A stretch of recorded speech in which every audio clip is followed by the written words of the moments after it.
नमस्कार। पिछले लेक्चर में हम लोगों ने Ohm's law, relationship between drift speed and current, resistances का सीरीज एंड पैरेलल कॉम्बिनेशन, इन सारे बातों का डिस्कशन किया था। आज सबसे पहले हम लोग एक बहुत इम्पॉर्टेंट कॉन्सेप्ट को सीखना चाहेंगे जिसमें आम तौर पर स्टूडेंट्स को कन्फ्यूज़न हुआ करता है कि what is difference between electromotive force, जिसको कि शॉर्ट में ईएमएफ बोलते हैं, and potential difference. Electromotive force और पोटेंशियल डिफरेंस में क्या फ़र्क होता है? Are they the same physical quantities? If not, then what is the fundamental difference between them? जैसे हम लोग बोलते हैं कि कोई एक कंडक्टर है, कोई एक कंडक्टिंग वायर है हैविंग सम रेजिस्टेंस, और इसके एंड्स के बीच हम लोग एक सेल या बैटरी जोड़ देते हैं। आजकल वैसे अगर बहुत स्ट्रिक्टली हम लोग बात करें तो एक जो यूनिट होता है पोटेंशियल डिफरेंस मेंटेन करने का, उसको सेल बोलते हैं। और वैसे वैसे बहुत सारे सेल्स का जो कॉम्बिनेशन होता है, इन जनरल वो बैटरी कही जाती है। लेकिन आजकल हम लोग सेल और बैटरी को इनवेरिएबली यूज कर सकते हैं इन शब्दों को। मैं भी कभी सेल बोल दूंगा, कभी बैटरी बोल दूंगा, बट सेल का मतलब वन सच यूनिट, बैटरी का मतलब several such units joined in certain fashion, joined together in certain fashion. तो मान लीजिए कि कोई एक सेल या बैटरी है और हम कहते हैं कि इस तरह का कोई एक सेल या बैटरी किसी कंडक्टर के एंड्स के बीच अगर हम कनेक्ट कर दें तो ये सेल क्या करता है, कंडक्टर के एंड्स के बीच एक पोटेंशियल डिफरेंस मेंटेन करवा देता है। कंडक्टर का ये वाला एंड हायर पोटेंशियल पर आ जाता है, कंडक्टर का ये वाला एंड कॉम्पैरेटिवली लोअर पोटेंशियल पर आ जाता है, दोनों एंड के बीच एक पोटेंशियल डिफरेंस बन जाती है और कंडक्टर के अंदर के हर पॉइंट पर एक इलेक्ट्रिक फील्ड डेवलप कर जाएगा from this end to this end. जिस डायरेक्शन में पोटेंशियल घट रहा है उस डायरेक्शन में एक फील्ड होगी कंडक्टर के अंदर के हर पॉइंट पर। तो आखिरकार सेल के अंदर या बैटरी के अंदर ऐसा क्या होता है कि it is capable of maintaining a constant potential difference between two points between which it is connected? अगर कंडक्टर के दो एंड्स के बीच इसको कनेक्ट कर दिया जाए तो ये एक सर्टेन अमाउंट का पोटेंशियल डिफरेंस कंडक्टर के उन दोनों एंड्स के बीच मेंटेन कर सकता है। कैसे? इसके अंदर क्या होता है, कौन सा केमिकल रिएक्शन होता है, कौन सी केमिस्ट्री चलती है, क्या फिजिक्स होती है जो कि ये कंडक्टर के दोनों एंड्स के बीच एक फिक्स्ड पोटेंशियल डिफरेंस, अगर 6 वोल्ट की बैटरी है तो हम कहते हैं 6 वोल्ट का पोटेंशियल डिफरेंस मेंटेन कर रहा है, ऐसा कुछ बोलते हैं। तो ये कैसे कर पाता है, ये समझने की कोशिश हम लोग करेंगे। या कभी कभी ऐसा भी बोलते हैं कि 6 वोल्ट की बैटरी तो है लेकिन 6 वोल्ट से जरा सा कम पोटेंशियल डिफरेंस मेंटेन कर रहा है।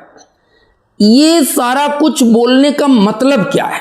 What do we understand from all this terminologies, उसको हम लोग समझने की कोशिश करते हैं।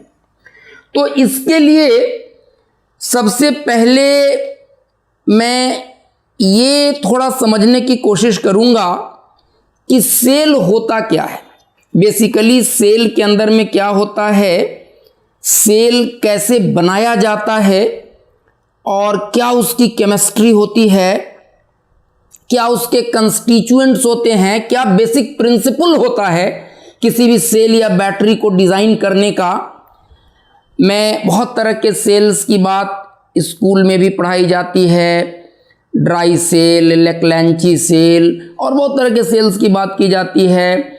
मैं उस अलग अलग तरह के सेल्स की बनावट में क्या फ़र्क होता है उन माइन्यूट डिटेल्स में नहीं जाने वाला हूँ, लेकिन बेसिक कंस्टिट्यूएंट, बेसिक साइंस क्या है, मतलब सेल को हम डिजाइन करते कैसे हैं और उसके पीछे की बेसिक सोच क्या है, उस बेसिक फिजिक्स और केमिस्ट्री को समझना चाहेंगे हम लोग।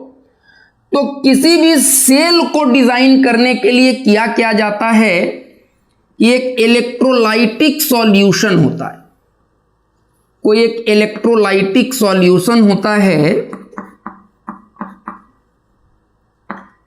इलेक्ट्रोलाइटिक सॉल्यूशन होता है, और इस इलेक्ट्रोलाइटिक सॉल्यूशन के अंदर दो मेटालिक प्लेट्स डुबाए गए होते हैं इस तरह से, और ये दोनों प्लेट्स एक साथ इलेक्ट्रोड्स कहलाते हैं।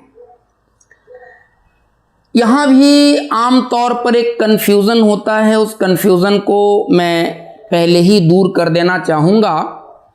ये जो दो इलेक्ट्रोड्स होते हैं, ये दोनों जो मेटल प्लेट्स सबमर्ज किए गए हैं इलेक्ट्रोलाइटिक सॉल्यूशन में, ये दोनों एक साथ मिलकर के इलेक्ट्रोड कहे जाते हैं। उसमें से एक इलेक्ट्रोड को एनोड बोलते हैं और एक को कैथोड बोलते हैं। लेकिन हाई स्कूल पास करने के बाद, क्लास 10 तक की पढ़ाई करने के बाद दिमाग में एक धारणा बैठी रह जाती है कि जो पॉजिटिवली चार्ज्ड इलेक्ट्रोड होता है वो एनोड कहलाता है और जो निगेटिवली चार्ज्ड इलेक्ट्रोड होता है वो कैथोड कहलाता है। मैं इस मिसकॉन्सेप्शन को ब्रेक करना चाहूंगा। एनोड और कैथोड का बेसिक डेफिनेशन, किसको एनोड कहेंगे और किसको कैथोड कहेंगे, उसका बेसिक डेफिनेशन वो नहीं है कि positively charged electrode will be anode and negatively charged electrode will be cathode, ऐसा नहीं है। वह इलेक्ट्रोड जिस इलेक्ट्रोड पर ऑक्सीडेशन होता है वो एनोड कहलाता है, और जिस इलेक्ट्रोड पर रिडक्शन होता है वो कैथोड कहलाता है। और आप देखेंगे कि बैटरी में यूजुअली जो निगेटिव वाला इलेक्ट्रोड होगा वही एनोड होगा और पॉजिटिव वाला इलेक्ट्रोड कैथोड होगा। बट अदरवाइज ज्यादातर इलेक्ट्रोलाइसिस के सिचुएशन में पॉजिटिवली चार्ज्ड जो इलेक्ट्रोड होता है वो एनोड होता है और निगेटिवली चार्ज्ड इलेक्ट्रोड कैथोड होता है। और ज़्यादातर इलेक्ट्रोलाइसिस के सिचुएशन में वैसी ही परिस्थितियां हमें मिलती हैं और इसलिए दिमाग में बैठ जाता है कि positive electrode is anode and negative electrode is cathode. लेकिन किसे एनोड कहेंगे और किसे कैथोड कहेंगे, उसका कंडीशन है कि जिस इलेक्ट्रोड पर ऑक्सीडेशन होगा वो एनोड कहा जाएगा और जिस पर रिडक्शन होगा वो कैथोड कहा जाएगा। और किसी भी सेल में होता क्या है, किसी भी सेल में एक इलेक्ट्रोलाइटिक सॉल्यूशन होती है जो किसी इनऑर्गेनिक सॉल्ट का एक्वस सॉल्यूशन होगा, और इस इलेक्ट्रोलाइटिक सॉल्यूशन के अंदर में दो मेटालिक रॉड्स डुबाए गए होते हैं, दो मेटालिक इलेक्ट्रोड्स डुबाए गए होते हैं, लेकिन ये दोनों कभी भी सेम मेटल के नहीं होते। इन दोनों में से जो एक इलेक्ट्रोड होता है वो मोर रिएक्टिव मेटल का होता है और दूसरा जो इलेक्ट्रोड होगा वो कंपैरेटिवली लेस रिएक्टिव मेटल का होगा। One of the electrodes is made up of more reactive metal and the other electrode is made up of less reactive metal।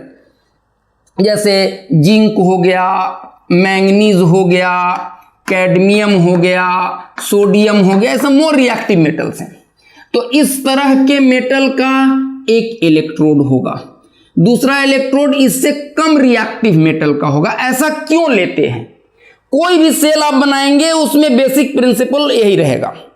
किसी इलेक्ट्रोलाइटिक सॉल्यूशन के अंदर दो इलेक्ट्रोड्स होंगे, एक मोर रिएक्टिव मेटल का होगा, एक लेस रिएक्टिव मेटल का होगा। तो जहां पर मेटल और इलेक्ट्रोलाइट का कांटेक्ट होता है, जब आप इसको सबमर्ज किए हैं इलेक्ट्रोलाइटिक सॉल्यूशन में, तो यहां पर एक मेटल इलेक्ट्रोलाइट कांटेक्ट बन रहा है। इस कांटेक्ट सरफेस के ऊपर में, जहां पर मोर रिएक्टिव मेटल और इलेक्ट्रोलाइट का कांटेक्ट है और यहां पर लेस रिएक्टिव मेटल और इलेक्ट्रोलाइट का कांटेक्ट है। तो जहां पर मेटल इलेक्ट्रोलाइट कांटेक्ट डेवलप करता है वहां दो तरह की टेंडेंसीज होती है। एक टेंडेंसी होती है इस इलेक्ट्रोलाइटिक सॉल्यूशन के अंदर में जो एनायंस एंड केटायंस होंगे, ये कोई इनऑर्गेनिक सॉल्ट का एक्वस सॉल्यूशन है। तो इनऑर्गेनिक सॉल्ट में क्या होगा, जैसे मान लीजिए ZnSO4 है, तो Zn++ और SO4- ये इलेक्ट्रोवैलेंट बॉन्ड से बंधे हुए हैं, और जब उसका एक्वस सॉल्यूशन लेते हैं तो Zn++ और SO4- के बीच वाटर के मॉलिक्यूल्स आ जाते हैं, which is a very good dielectric.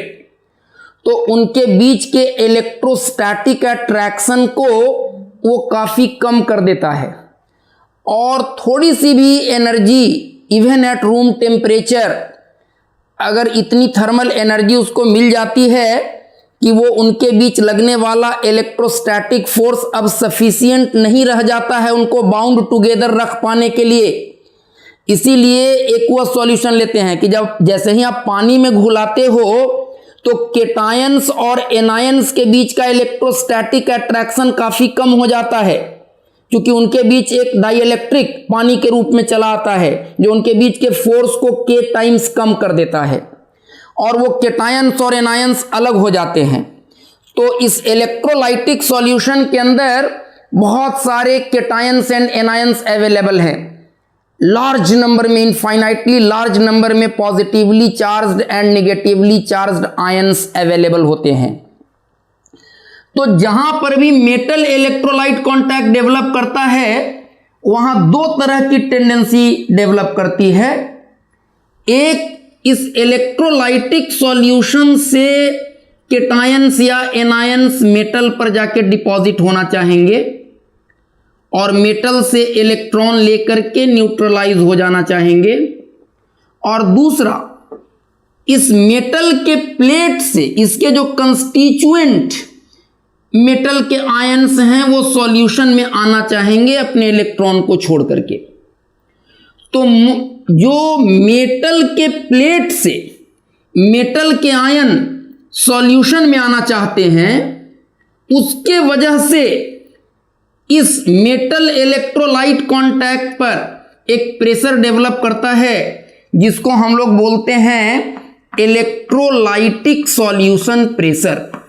Electrolytic solution pressure, electrolytic solution pressure. और जो सॉल्यूशन से आयन मेटल के प्लेट पर जाकर के डिपॉजिट होने की टेंडेंसी रखता है, उसके कारण जो एक कांटेक्ट प्रेशर डेवलप करता है उसको कहते हैं ऑस्मोटिक प्रेशर। Osmotic pressure. तो मोर रिएक्टिव मेटल और इलेक्ट्रोलाइट के कांटेक्ट पर इलेक्ट्रोलाइटिक सॉल्यूशन प्रेशर डोमिनेट करता है, और लेस रिएक्टिव मेटल और इलेक्ट्रोलाइट के कांटेक्ट पर ऑस्मोटिक प्रेशर डोमिनेट करता है।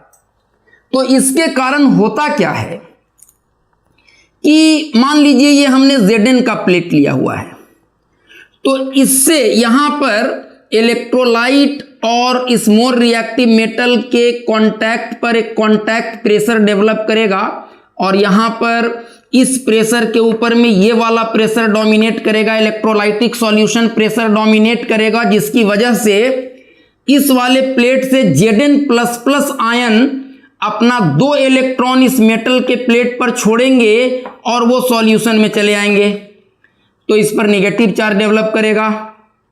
तो ऐसे जितने ज्यादा आयन्स आएंगे उतना ज्यादा नेगेटिव चार्ज इस पर डेवलप करेगा। और मान लीजिए ZnSO4 का सॉल्यूशन था, तो क्या है इसमें Zn++ है और SO4- है, और यहां से जो Zn प्लस प्लस आयन जाएगा, ये Zn plus plus ion metal से डिसॉल्व हो रहा है सॉल्यूशन में, और सॉल्यूशन में जो Zn प्लस प्लस आयन आया, ये इस ऑस्मोटिक प्रेशर के वजह से सॉल्यूशन से जाकर के इस वाले मेटल के प्लेट पर डिपॉजिट होगा और इसका 2 इलेक्ट्रॉन लेकर के न्यूट्रलाइज कर जाएगा और ये Zn बन करके इस पर डिपॉजिट हो जाएगा। तो ये अदरवाइज न्यूट्रल था और इससे अब 2 इलेक्ट्रॉन ये ले लिया तो इस पर पॉजिटिव चार्ज डेवलप करेगा, और इससे जितना ज्यादा मेटल के आयन सॉल्यूशन में आएंगे और जितना ज्यादा मेटल के आयन सॉल्यूशन से इस प्लेट पर जाकर के डिपॉजिट होंगे, उतना ही ज्यादा पॉजिटिव चार्ज इस प्लेट पर डेवलप करता चला जाएगा और उतना ही ज्यादा निगेटिव चार्ज इस प्लेट पर डेवलप करता चला जाएगा। और ऐसा लग रहा है कि ये इलेक्ट्रोलाइटिक सॉल्यूशन प्रेशर और ऑस्मोटिक प्रेशर, इन दोनों के कंबाइंड इन्फ्लुएंस में ऐसा लगता है जैसे कि एक फोर्स डेवलप कर गया है जो मेटल के आयंस को, केटायंस को फोर्स कर रहा है इस प्लेट से इस प्लेट तक जाने के लिए, यहां से सॉल्यूशन में आकर के और सॉल्यूशन से फिर इस प्लेट पर जाकर के डिपॉजिट हो जाने के लिए। तो ऐसा लगता है जैसे इन Zn प्लस प्लस आयंस पर एक फोर्स लग रहा है इन दोनों के कंबाइंड इन्फ्लुएंस में, जो उसको कंपेल कर रहा है इससे इस तक जाने के लिए। तो वो जो इन दोनों के कंबाइंड इन्फ्लुएंस में एक ऐसा अपीयर कर रहा है जैसे कि उन केटायंस पर एक फोर्स लग रहा है और वो फोर्स उन केटायंस को कंपेल कर रहा है इस मेटल प्लेट से सॉल्यूशन में आने के लिए और सॉल्यूशन से जाकर के इस वाले प्लेट पर डिपॉजिट हो जाने के लिए। उस फोर्स को कहते हैं बैटरी फोर्स, जो कि एक नॉन कंजर्वेटिव नेचर का फोर्स होता है। इस फोर्स को कहते हैं बैटरी फोर्स। तो ये जो बैटरी फोर्स है वो इस प्लेट से इस प्लेट की ओर ऑपरेटिव है। अब आप देख लीजिए, ये जो प्लेट है इस पर निगेटिव चार्ज डेवलप किया है और इस पर पॉजिटिव चार्ज डेवलप किया है। यहां पर लॉस ऑफ इलेक्ट्रॉन हुआ है और यहां पर गेन ऑफ इलेक्ट्रॉन हुआ है। तो यहां हुआ है ऑक्सीडेशन। तो इस केस में ये है एनोड। यहां देख लीजिए, पॉजिटिव वाला इलेक्ट्रोड जो है वो एनोड है और ये है कैथोड। बैटरी के केस में ये उल्टा होता है, पॉजिटिव वाला कैथोड होता है और निगेटिव वाला एनोड होता है। और इस एनोड से कैथोड की तरफ ऐसा लगता है जैसे आयंस पर, केटायंस पर एक फोर्स लग रहा है, एक ऐसा फोर्स जो उन केटायंस को कंपेल कर रहा है इससे इस तक जाने के लिए, और उस फोर्स को बोलते हैं battery force, FB, battery force, जो कि एक नॉन कंजर्वेटिव नेचर का फोर्स होता है। दिस बैटरी फोर्स, इसके मैं बहुत माइन्यूट डिटेल में नहीं जा रहा हूं। This battery force is a force of non conservative nature. बहुत स्टूडेंट्स को जो बहुत फाइन डिफरेंस है between EMF and potential difference, उसका कोई कॉन्सेप्ट ही नहीं होता है। वो समझ जाते हैं कि दोनों क्योंकि वोल्ट में मेज़र किए जाते हैं तो दोनों लगभग एक ही तरह की चीज़ें हैं, लेकिन इस पूरे डिस्कशन के बाद आप इस कंक्लूजन पर पहुंचेंगे कि दोनों का ओरिजिन एक दूसरे के ठीक उल्टा है। दोनों का ओरिजिन एक दूसरे के ठीक उल्टा है। तो अब क्या हो रहा है देखिए, बैटरी फोर्स की वजह से केटायंस जा रहे हैं एनोड से कैथोड पर और इसके कारण अब इस पर पॉजिटिव चार्ज डेवलप करता चला जा रहा है और इस पर निगेटिव चार्ज डेवलप करता चला जा रहा है। ऐसा होने से दोनों प्लेट के बीच एक कैपेसिटर जैसा सिचुएशन डेवलप कर जाएगा और पॉजिटिव प्लेट से निगेटिव प्लेट की ओर एक इलेक्ट्रिक फील्ड डेवलप करेगा, जो कि एक कंजर्वेटिव फील्ड है। एक इलेक्ट्रिक फील्ड डेवलप करेगा और ये इलेक्ट्रिक फील्ड क्या चाहेगा, तो देख लीजिए, ये बैटरी फोर्स पॉजिटिव आयंस पर फोर्स लगा रहा है इधर से इधर, और पॉजिटिव आयंस को वो कंपेल कर रहा है एनोड से कैथोड की तरफ जाने के लिए, एनोड से डिसॉल्व होकर सॉल्यूशन में आना और सॉल्यूशन से फिर कैथोड पर जाकर के डिपॉजिट हो जाने के लिए कंपेल कर रहा है बैटरी फोर्स। और ये जो इलेक्ट्रिक फील्ड डेवलप करेगा, जितना ज्यादा मेटालिक आयंस एनोड से सॉल्यूशन में आएंगे और सॉल्यूशन से जाकर के कैथोड पर डिपॉजिट होंगे, उतना ज्यादा निगेटिव चार्ज इस पर आता चला जाएगा, उतना ज्यादा पॉजिटिव चार्ज इस पर आता चला जाएगा, और उसकी वजह से दोनों के बीच एक इलेक्ट्रिक फील्ड डेवलप करता चला जाएगा। और ये इलेक्ट्रिक फील्ड उन पॉजिटिवली चार्ज्ड केटायंस पर फील्ड के डायरेक्शन में फोर्स लगाएंगे। तो ये बैटरी फोर्स केटायंस को इधर से इधर ले जाना चाह रहा है और ये इलेक्ट्रिक फील्ड उल्टा फोर्स लगा रहा है, तो ये अब उस केटायन के मूवमेंट को अपोज करेगा। तो जैसे जैसे शुरू में जब चार्जेस कम डिपॉजिटेड रहेंगे तो ये इलेक्ट्रिक फील्ड कम होगा और इसके द्वारा उन केटायंस पर लगाया जाने वाला फोर्स बैटरी फोर्स से कम रहेगा। तो जब तक बैटरी फोर्स डोमिनेट करेगा तब तक more and more ions cations anode से सॉल्यूशन में और सॉल्यूशन से कैथोड पर जाकर के डिपॉजिट होते चले जाएंगे। More and more positive charge cathode पर जमा होता चला जाएगा, more and more negative charge anode पर जमा होता चला जाएगा। और जब इन पर चार्जेस बढ़ेंगे तो फील्ड बढ़ेगा, इलेक्ट्रिक फील्ड बढ़ेगा, तो इस इलेक्ट्रिक फील्ड के द्वारा उन केटायंस पर लगाया जाने वाला फोर्स भी बढ़ेगा।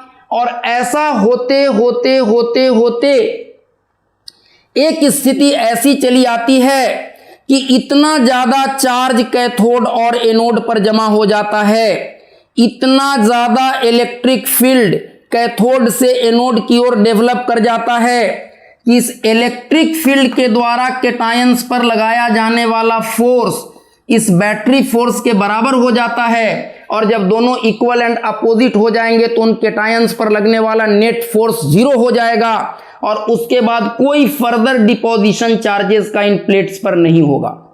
तो वो इक्विलिब्रियम की स्थिति अटेन होने तक इन दोनों प्लेट्स पर जितना चार्ज डेवलप कर गया और उतने चार्ज को डेवलप कर जाने से जितनी इलेक्ट्रिक फील्ड बन गई, that electric field into separation between this to plates E into D, वो इनके बीच का पोटेंशियल डिफरेंस होगा। और ओपन सर्किट में वो पोटेंशियल डिफरेंस किसके बराबर होगा? तो वो होगा, आप यहां से देख लीजिए, यहां से आप देख लीजिए, यहां से यहां जो केटायंस जा रहे हैं उन पर मान लीजिए चार्ज है Q, तो ये फोर्स उस पर कितना लगा रहा है? QE, ये फोर्स लगा रहा है QE, और वो किसके बराबर हो गया? बैटरी फोर्स के बराबर हो गया। इसका फोर्स और बैटरी फोर्स दोनों इक्वल मैग्नीट्यूड में हो जाएगा और डायरेक्शन में अपोजिट तो है ही, तभी नेट फोर्स जीरो होगा और तभी चार्ज का फर्दर डिपोजिशन इन प्लेट्स पर होना बंद होगा। तो QE FB के बराबर होगा। अब इस बैटरी फोर्स के द्वारा उन केटायंस को एक प्लेट से दूसरे प्लेट तक ले जाने में वर्क कितना किया गया होगा? तो अगर Q चार्ज को ये ले जाता है तो Q चार्ज को ले जाने में वर्क करना पड़ा उसको FBD, तो work done by battery force कितना हो जाएगा? FB टाइम्स D, मतलब Q times ED। FB is QE, तो FBD इज QED। और work done by battery force per unit charge को कहते हैं EMF। Work done by battery force per unit charge को कहते हैं EMF। तो EMF हो जाता है work done by battery force per unit charge. और जब आप ऐसा करेंगे तो बाई Q जब करेंगे तो ये हो जाएगा FBD बाई Q, और Q से Q कैंसिल आउट हो जाएगा, तो ये हो जाएगा E टाइम्स D। आप देखिए E टाइम्स D जो है उसको कहते हैं प्लेट्स के बीच का potential difference. E times D is potential difference between the electrodes of the battery, between the plates of the battery, between the plates of the cell. और EMF कहते हैं एक्चुअली इसको, ये संयोग की बात है कि न्यूमेरिकली वो पोटेंशियल डिफरेंस के बराबर है FB/D/Q, लेकिन EMF कहते हैं work done by battery force per unit charge को।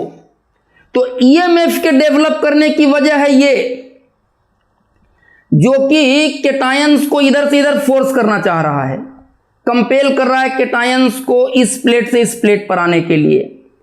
और पोटेंशियल डिफरेंस की वजह है ये, पोटेंशियल डिफरेंस इलेक्ट्रिक फील्ड के डेवलप करने की वजह से बन रहा है। तो पोटेंशियल डिफरेंस की वजह है ये, जो कि केटायंस को इधर से इधर आने से रोकना चाह रहा है। तो पोटेंशियल डिफरेंस प्लेट्स के बीच जो बन रहा है उसकी वजह और ईएमएफ बनने की वजह, दोनों एक दूसरे के जस्ट अपोजिट हैं, दोनों बिल्कुल एक चीज नहीं है। एक की वजह है कंजर्वेटिव फील्ड और दूसरे की वजह है non conservative field, non conservative force. जो फिजिकल कॉज रिस्पॉन्सिबल है ईएमएफ के लिए, ईएमएफ इस चीज को कहते हैं work done by battery force per unit charge in displacing the charge from one plate of the battery to the other, this is called EMF. तो ईएमएफ के डेवलप करवाने की वजह है बैटरी फोर्स जो कि नॉन कंजर्वेटिव फोर्स है, potential difference की वजह है ये, और ये दोनों एक दूसरे को अपोज कर रहे हैं। ये अलग बात है कि जब आपकी बैटरी ओपन सर्किट में होती है, जब आपका सेल ओपन सर्किट में होता है, ओपन सर्किट में होने का मतलब कि इसके टर्मिनल्स के बीच हम कोई एक्सटर्नल सर्किट जोड़े हुए नहीं हैं, हम इससे कोई करंट ड्रॉ नहीं कर रहे हैं। ये जस्ट इलेक्ट्रोलाइटिक सॉल्यूशन के अंदर में दो मेटालिक प्लेट्स डुबा करके छोड़े हुए हैं और तब इक्विलिब्रियम अटेन होने के बाद की जो परिस्थिति है उसकी बात हम कर रहे हैं।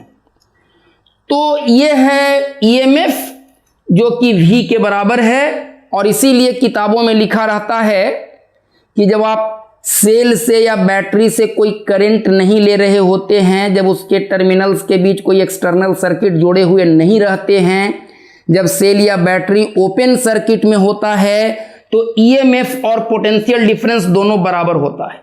ईएमएफ और पोटेंशियल डिफरेंस दोनों बराबर होता है। दोनों बिल्कुल दो अलग अलग चीजें हैं, उनके न्यूमेरिकल वैल्यूज बराबर होते हैं। कब? जब बैटरी या सेल ओपन सर्किट में होती है, उससे कोई करंट हम ड्रॉ नहीं कर रहे होते हैं, तब। So in open circuit EMF and potential difference both are equal. अब थोड़ा दोनों में जो फर्क है, जो दोनों में डेलिकेट डिफरेंसेस हैं, उनको थोड़े और अलग तरह से भी समझने की कोशिश हम लोग करेंगे। देखिए, अब मान लीजिए कि ये आपकी बैटरी है या सेल है, जो भी कहें आप, ये निगेटिवली चार्ज्ड इलेक्ट्रोड है, ये पॉजिटिवली चार्ज्ड इलेक्ट्रोड है, और ये इलेक्ट्रोलाइटिक सॉल्यूशन है। जिस तरह के सेल की बात हम लोग कर रहे हैं, ऐसे सेल्स प्राइमरी सेल्स कहलाते हैं। एक और तरह का सेल होता है जिसको सेकेंडरी सेल कहते हैं, उसकी पूरी की पूरी केमिस्ट्री इससे अलग है। So we should not get confused whatever we are talking about और we have talked about, that is about primary cells. सो ये प्राइमरी सेल्स हैं। अब अगर इन दोनों टर्मिनल के बीच हम लोग एक रेजिस्टर जोड़ दें, देन व्हाट हैपेंस? तो क्या होगा?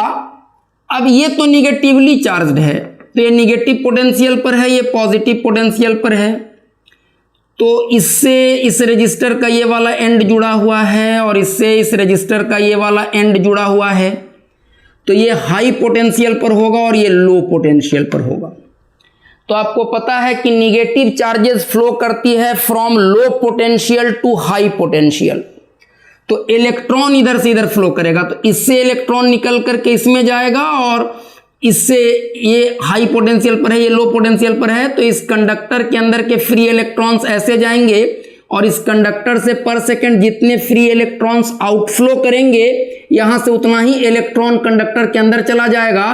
Conductor as a whole neutral बना रहेगा। करंट फ्लो करते समय कंडक्टर चार्ज्ड नहीं होती है, एज ए होल वो न्यूट्रल ही होता है। तो यहां से जितना इलेक्ट्रॉन पर सेकंड आउटफ्लो करेगा यहां से उतना इलेक्ट्रॉन इसमें चला जाएगा। तो यहां से जो इलेक्ट्रॉन गया वो इस प्लेट के कुछ पॉजिटिव चार्ज को न्यूट्रलाइज करेगा, और जितना पॉजिटिव चार्ज इधर से न्यूट्रलाइज करेगा उतना निगेटिव चार्ज इधर से फ्लो किया तो उतना निगेटिव चार्ज इस प्लेट पर कम हो जाएगा। और जैसे ही इस पर पॉजिटिव चार्ज कम होगा और इस पर निगेटिव चार्ज कम होगा, वैसे ही दोनों प्लेट्स के बीच का इलेक्ट्रिक फील्ड कम हो जाएगा। तो अब ये वाला जो फोर्स है वो इससे कम हो जाएगा, ये तो फिक्स्ड रहेगा, this force will be fixed. ये तो कैसा मेटल और इलेक्ट्रोलाइट का कांटेक्ट है दोनों जगह पर उसके हिसाब से डेवलप किया है। ये मामला यहां का अभी भी वैसा ही है। So this force is fixed, this is not going to change. लेकिन प्लेट्स पर के चार्जेस जैसे ही घटेंगे तो इलेक्ट्रिक फील्ड घटेगा, और जैसे ही इलेक्ट्रिक फील्ड घटेगा तो अब इस डायरेक्शन में केटायंस पर लगने वाला फोर्स कम हो जाएगा, तो फिर बैटरी फोर्स डोमिनेट करेगा और फिर इसे डिसॉल्व करवा करके आयंस को लाएगा सॉल्यूशन में, सॉल्यूशन से ले जाएगा इस पर, और ये इतना बढ़िया बैलेंस बना रहता है, इतनी अच्छी केमिस्ट्री यहां पर चलती है कि जितना इलेक्ट्रॉन पर सेकेंड इससे फ्लो करके इसमें गया, इससे इतना मेटालिक आयन डिसॉल्व होकर सॉल्यूशन में पर सेकेंड आ जाते हैं कि उतना इलेक्ट्रॉन इस प्लेट को फिर से सप्लाई हो जाता है, और उतना पॉजिटिव आयन इस पर जाकर के डिपॉजिट हो जाते हैं और इससे इलेक्ट्रॉन गेन करके इस पर उतना पॉजिटिव चार्ज पर सेकेंड बढ़ा देते हैं। और इसीलिए प्राइमरी सेल में आप देखते हैं कि जब तक ये पूरा का पूरा मेटल डिसॉल्व न हो जाए तब तक अगर हम कहते हैं कि इतने वोल्ट की बैटरी है तो वो एक फिक्स्ड पोटेंशियल डिफरेंस मेंटेन करता रहता है।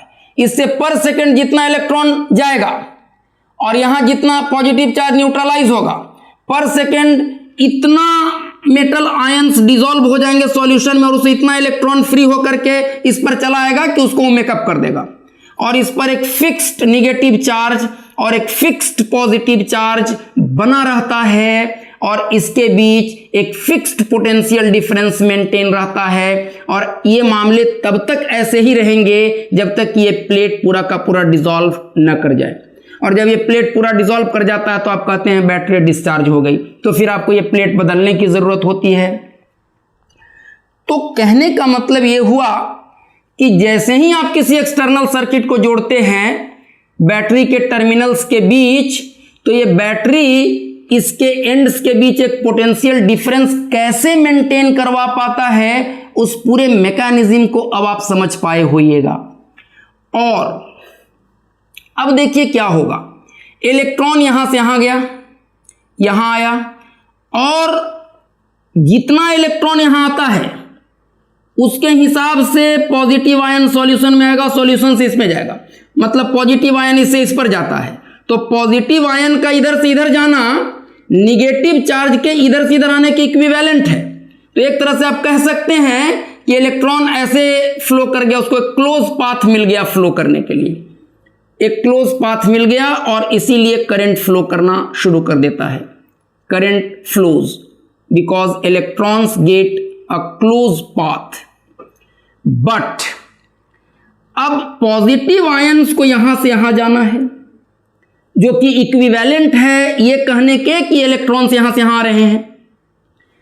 तो पॉजिटिव आयंस यहां से यहां जाने के दरमियान जो आपके सेल का इंटरनल मटेरियल है, बैटरी का जो इंटरनल मटेरियल है, जिसमें आप कह रहे हैं कि इलेक्ट्रोलाइटिक सॉल्यूशन है, बहुत सारे केटायंस हैं, एनायंस हैं, तो यहां से जो केटायन जाकर के इस पर डिपॉजिट होना चाहता है वो रास्ते में दूसरे सारे केटायन से, एनायन से फ्रीक्वेंट कॉलिजन करता है, और उसके फ्लो में, केटायंस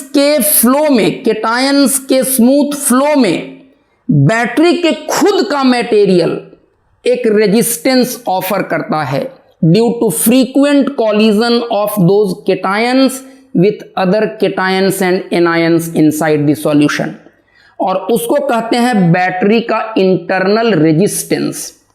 वैसे अगर आपके सवाल में लिख दिया गया है कि और बैटरी इज आइडियल, तो हम लोग मान लेंगे कि इंटरनल रेजिस्टेंस इज 0। तो अगर सवाल में लिख दिया गया है तो हम लोग इंटरनल रेजिस्टेंस को 0 मान करके सवाल भले ही बना देते हैं, बट प्रैक्टिकली कोई भी बैटरी आइडियल हो नहीं सकती। उसका इंटरनल रेजिस्टेंस कम हो सकता है। उसका इंटरनल रेजिस्टेंस बहुत सारे फैक्टर्स पर डिपेंड करेगा। इलेक्ट्रोलाइट के कॉन्सेंट्रेशन पर डिपेंड करेगा, प्लेट्स के बीच के सेपरेशन पर डिपेंड करेगा, और भी कई फैक्टर्स हैं। वो सब मिलकर के तय करेंगे कि उस बैटरी का इंटरनल रेजिस्टेंस कितना होगा। But every battery practically will have some internal resistance. तो बैटरी को अपना एक इंटरनल रेजिस्टेंस होता है, और ओपन सर्किट में जब बैटरी होती है तब उसके टर्मिनल्स के बीच जितना पोटेंशियल डिफरेंस रहता है उसको उस बैटरी का ईएमएफ बोलते हैं। इस ईएमएफ को एक तीसरे तरह से भी किताबों में डिफाइन करते हैं, और उस डेफिनेशन को देखिएगा तो अगेन आपको कंफ्यूजन आ जाएगा। मैं उसको भी क्लियर करने की कोशिश करूंगा। अब जरा आप देखिए, बहुत सारे किताबों में ईएमएफ को ऐसे डिफाइन करते हैं कि यूनिट चार्ज को एक बार कंप्लीटली फ्लो करवा देने के लिए, including the material of the battery itself, किसी बैटरी को जितना वर्क करना पड़ता है वो उस बैटरी का ईएमएफ है। एकदम सही बात है। हम लोग यहां भी ईएमएफ को वैसे ही डिफाइन किए। बैटरी फोर्स क्यू चार्ज को यहां से यहां ले जाने में जितना वर्क किया उसको क्यू से हम लोगों ने डिवाइड कर दिया, तो ये क्या निकल गया, यूनिट चार्ज को बैटरी के एक टर्मिनल से दूसरे टर्मिनल तक ले जाने में जितना वर्क करना पड़ा बैटरी फोर्स को, वो उसका ईएमएफ है। सेम वही कॉन्सेप्ट आप यहां लगा दीजिए। जब करंट फ्लो करने लगी तो इलेक्ट्रॉन यहां से यहां जाएगा, यहां आएगा, और फिर यहां से यहां आएगा। ऐसा हम इसलिए बोल रहे हैं कि पॉजिटिव आयन का यहां से यहां जाना नेगेटिव चार्ज के यहां से यहां आने के इक्विवेलेंट है। तो अगर हम लोग मान लें कि ऐसे गया, ऐसे गया, ऐसे आया, फ्लो किया, तो इस बैटरी को दो जगह वर्क करना पड़ रहा है। एक तो कि इलेक्ट्रॉन्स जब फ्लो करने लगेंगे इस रेजिस्टर के अंदर में, इस कंडक्टर के अंदर में, तो एक कंडक्टर भी उनके फ्लो में एक रेजिस्टेंस ऑफर करेगा। वो कंडक्टर के अंदर भी इलेक्ट्रॉन्स डिफरेंट लैटिस साइड्स पर लोकेटेड पॉजिटिवली चार्ज्ड आयंस से फ्रीक्वेंट कॉलिजन करेंगे, और उस कॉलिजन के वजह से उसके फ्लो में एक अपोजिशन ऑफर किया जाएगा। तो उस रेजिस्टेंस के अगेंस्ट भी इलेक्ट्रॉन को फ्लो करवाने के लिए बैटरी को वर्क करना पड़ेगा, और इसके अपने इंटरनल रेजिस्टेंस के अगेंस्ट भी फ्लो करवाने के लिए वर्क करना पड़ेगा। तो बैटरी को दो जगह वर्क करना पड़ रहा है। और उस वर्क करने के लिए एनर्जी कहां से आती है, तो अंदर में जो केमिकल रिएक्शंस चलते हैं उन केमिकल रिएक्शन से वो एनर्जी रिलीज होती है। तो यूनिट चार्ज, इतना मेटल आयंस डिसॉल्व हो जाए जिससे यूनिट चार्ज डिपॉजिट हो जाए जाके प्लेट पर, वैसा होने में जितनी एनर्जी रिलीज होती है उसी एनर्जी को फिर बैटरी खर्च करता है पूरे सर्किट में क्लोज पाथ में उस यूनिट चार्ज को फ्लो करवाने में, यहां से यहां ले जाने में और यहां से यहां ले जाने में। लेकिन उसको वर्क करना पड़ता है दो जगह, एक इसके एंड्स के बीच चार्ज को फ्लो करवाने में, एक अपने इंटरनल रेजिस्टेंस के अगेंस्ट लड़ने में, अपने मटेरियल के अंदर फ्लो करवाने में। तो कुल जितनी क्षमता है वर्क करने की बैटरी के पास, कुल जितनी क्षमता है मतलब यूनिट चार्ज इतना ज्यादा आयन डिसॉल्व हुआ कि उससे यूनिट चार्ज फ्री हुआ। उस यूनिट चार्ज को एक बार कंप्लीटली फ्लो करवाने में उसको वर्क करना है।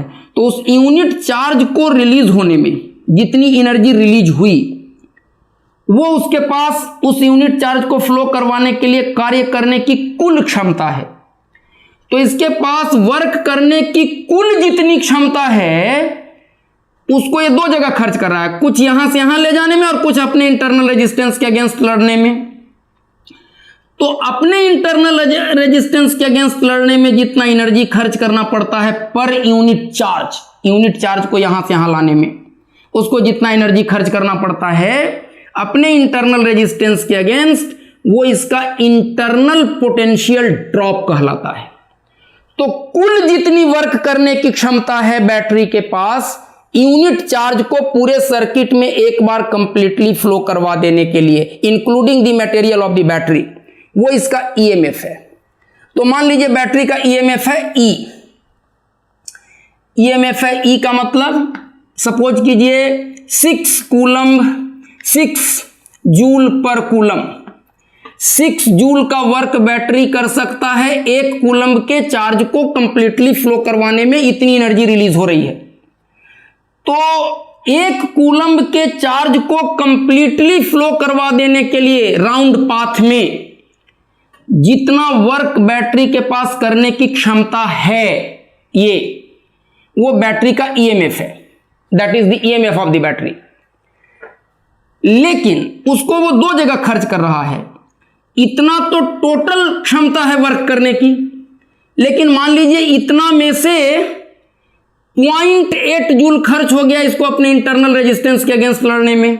तो एक्सटर्नल सर्किट में ये कितना वर्क कर पाएगा, जो एक्सटर्नल सर्किट में फ्लो करवाना है उस चार्ज को, वो सर्किट जो इसके टर्मिनल्स के बीच जुड़ा हुआ है, उसके लिए इसके पास एनर्जी कितनी बचेगी। अगर 0.8 जूल खर्च हो गया इंटरनल रेजिस्टेंस के अगेंस्ट लड़ने में तो 5.2 जूल वर्क कर पाएगा।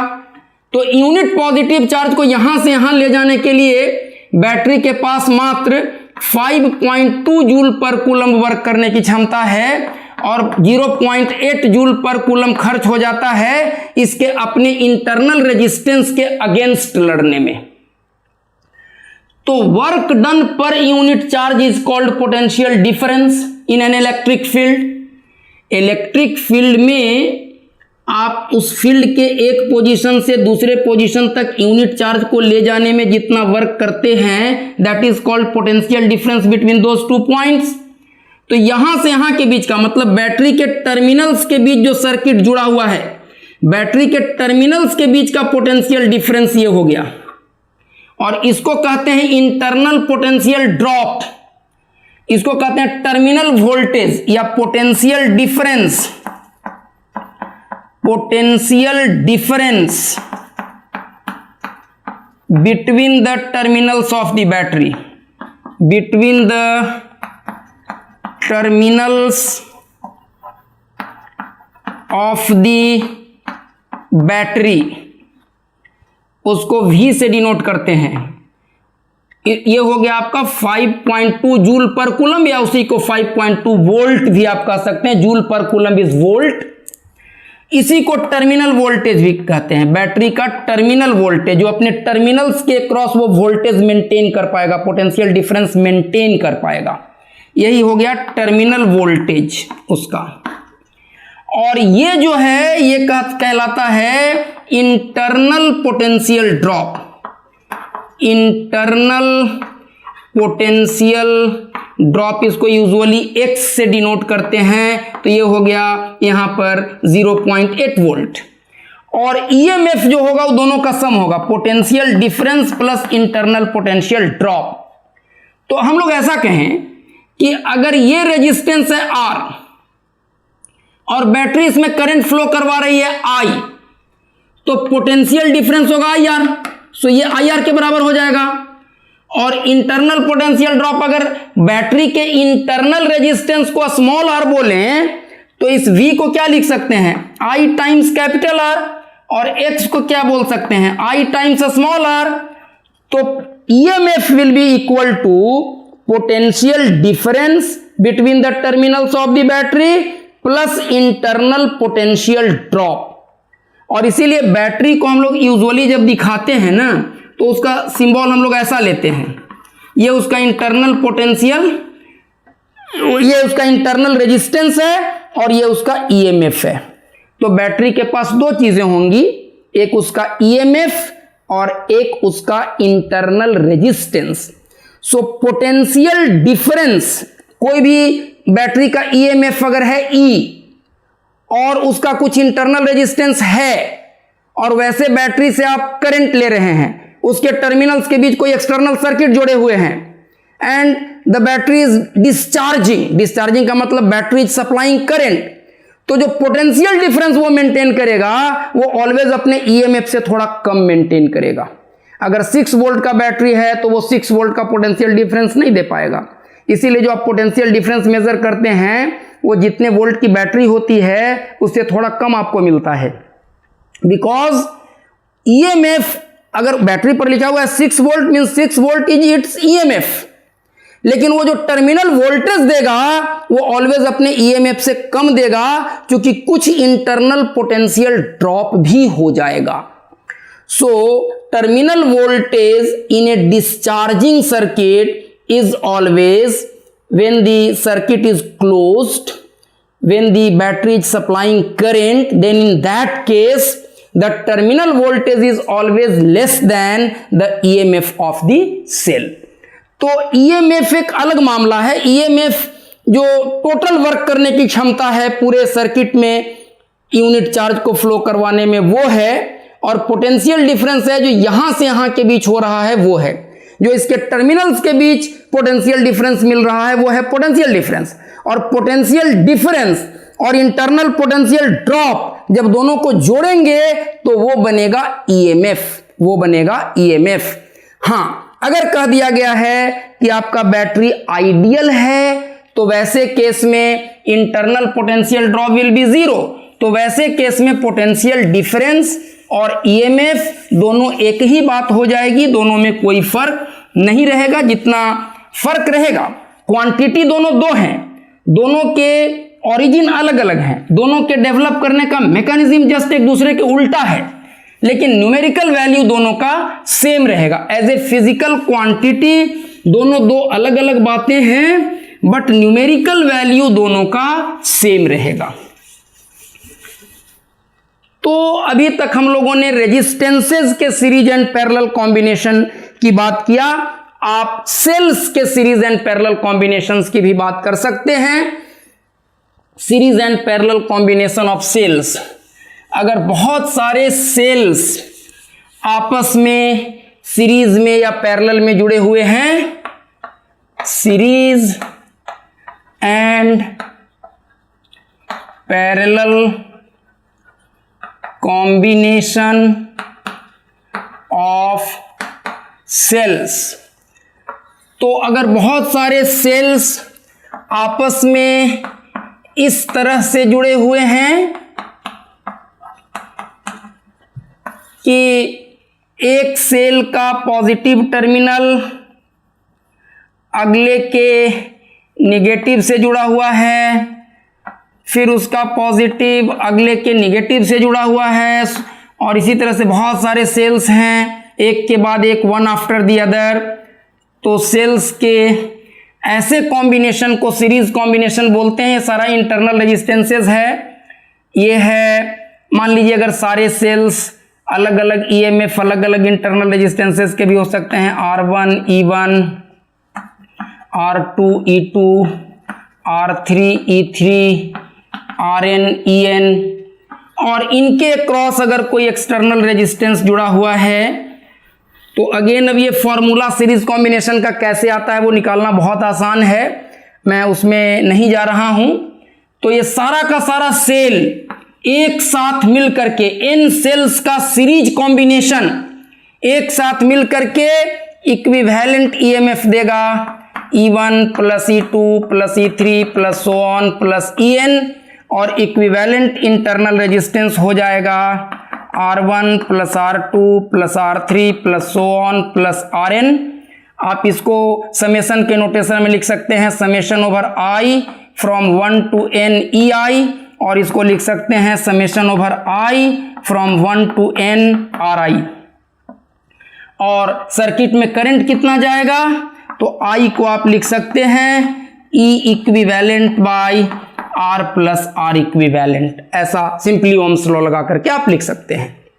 सिमिलरली अगर बहुत सारे सेल्स पैरेलल में जुड़े हुए हों, अगर हम लोग पैरेलल कॉम्बिनेशन की बात करें, सेल्स के पैरेलल कॉम्बिनेशन की बात करें, देखिए इनमें अभी और बहुत सारी छोटी छोटी बातें हैं, लेकिन अभी इस क्रैश कोर्स के अंदर उतने सारे माइन्यूट डिटेल्स में, उतनी सारी छोटी बातों में, उतने सारे सिचुएशंस के अंदर में मैं आपको फंसाना नहीं चाहूँगा, कंफ्यूज नहीं करवाना चाहूँगा।